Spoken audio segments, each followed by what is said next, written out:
버스 정류장에서 뛰어가고 있는데 저 멀리서 내가 탈 버스가 보여요.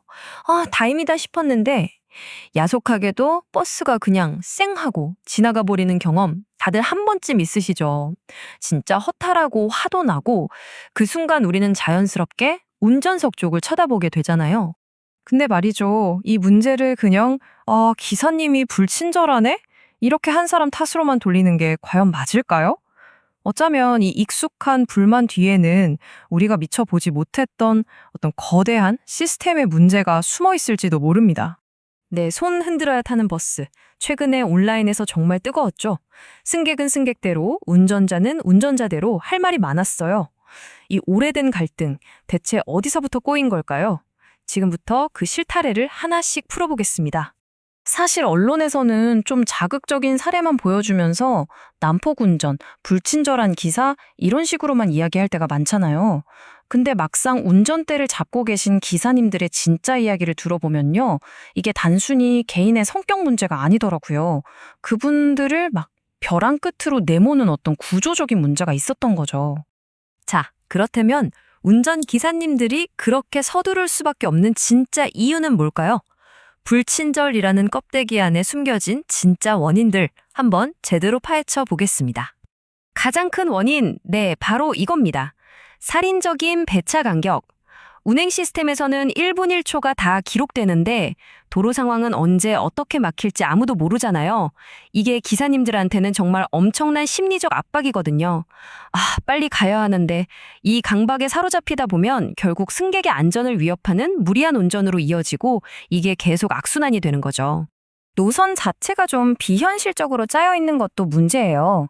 예를 들어 어떤 정류장에서는 타는 사람이 거의 없는데 바로 다음 정류장에서는 수십 명이 몰려요.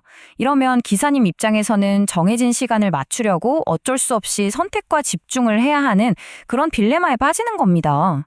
결국 누군가의 불편을 담보로 운행을 하게 되는 거죠.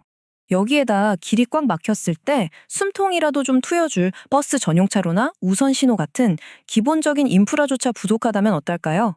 기사님의 피로는 계속 쌓이고 스트레스는 정말 폭발 직전까지 가는 거죠. 결국 이 모든 부담이 고스란히 승객과의 갈등으로 터져 나오게 되는 겁니다. 보세요. 결국 이 문제는 한 사람을 콕 집어서 당신 탓이야 라고 할 문제가 절대 아닌 거예요. 운전기사님과 시스템 그리고 우리 모두가 함께 풀어야 할 공동의 숙제라는 관점으로 봐야 합니다. 해결의 열쇠는 바로 시스템과 사람, 이 양쪽에 다 있습니다. 왼쪽을 보시면 지자체 같은 시스템은 좀 더 현실적인 노선을 짜고 저 탈 거예요 하고 알릴 수 있는 승차별 같은 기술을 도입해서 소통을 도와야 해요. 동시에 오는 쪽을 보면 기사님 스스로도 단순한 운전자를 넘어서 도로 위의 안전을 책임지는 위기 관리 전문가로 거듭나야 한다는 거죠. 자, 여기서 되게 흥미로운 질문이 하나 생겨요. 이런 복잡한 시스템 문제가 있는데 우리가 흔히 말하는 친절 교육? 이거 과연 무슨 의미가 있을까요? 그냥 웃는 연습만 하는 걸까요? 정답은 바로 여기에 있습니다. 친절 교육에 대한 패러다임을 완전히 바꿔야 해요. 억지로 미소 짓는 그런 감정 노동이 아니고요. 예측 불가능한 도로 상황에서 생기는 갈등을 줄이고 기사님 스스로의 스트레스를 관리하고 궁극적으로는 모두의 안전을 지키는 아주 고도의 위기관리 기술로 봐야 한다는 거죠. 와, 이거 정말 놀라운 관점의 전환 아닌가요? 그럼 진짜 제대로 된 교육에는 뭐가 포함되어야 할까요? 딱 세 가지입니다. 첫째, 마인드셋을 바꾸는 거예요. 승객과의 갈등은 결국 나의 감정 소모라는 걸 깨닫고 나를 보호하기 위한 도구로서 친절을 사용하는 거죠. 둘째, 시나리오별로 연습하는 겁니다. 도로 사정 때문에 조금 늦었습니다.처럼 구체적인 상황에 맞춰 소통하는 법을 훈련하는 거예요. 그리고 마지막으로 제일 중요한 안전. 그 어떤 친절한 말보다 부드럽게 출발하고 멈추는 게 최고의 서비스라는 원칙을 몸에 완전히 새기는 겁니다. 자, 이제 모든 조각이 맞춰졌습니다. 더 나은 버스를 만드는 길은 어느 한쪽만 희생해서 되는 게 아니라 시스템과 사람이 조화롭게 협력해야만 가능하다는 것. 이제 아시겠죠? 우리는 버스 기사님을 단순히 운전대를 잡은 사람이 아니라 매일 전쟁터 같은 도로에서 우리 시민들의 안전을 책임지는 전문가로 존중해야 합니다.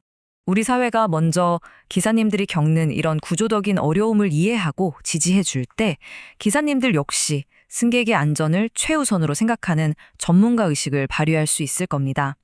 바로 그 지점에서 우리 모두가 만족하는 대중교통의 미래가 시작되는 거죠.